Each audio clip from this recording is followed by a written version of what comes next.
तृतीय लहर में 3-4 दिन में सुस्थ होती आक्रांत नुआ लक्षण नहीं सूचना देले सरकार। आसंतु जानिबा कौन रही। नमस्कार फ्रेंड्स, स्वागत करुच्ची ओडिशार सबुठारु बड़ एवं प्रथम ओडिया फिटनेस चैनल को। वीडियो को आरंभ करने पूर्व सब्सक्राइब करनियंतु पाखरे आसुथिबा बेल आइकन टिको प्रेस करनियंतु।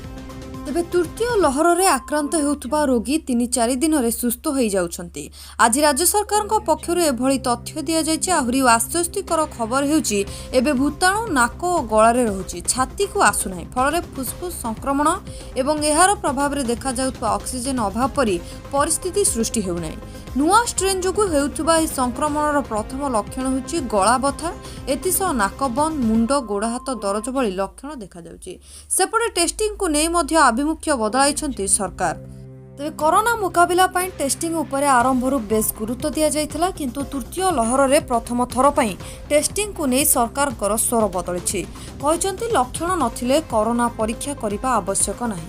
कोरोना परीक्षा नहीं स्वर बदलाइछन्ति राज्य सरकार। जनस्वास्थ्य निर्देशक कहिले कोरोनार लक्षण नथिले टेस्ट करंतु नहीं, एपरिकी पॉजिटिव रोगी संस्पर्श आसीथिले जदि लक्षण नहीं आपण परीक्षा करिबार आवश्यकता नहीं। राज्य में चली कोरोनार तृतीय लहर। सरकार कहिले 3-4 दिन में सुस्थ होउछन्ति आक्रांत। कोरोनार नुआ प्रजाति जोगु राज्य में कोरोनार द्रुत संक्रमण होउछि।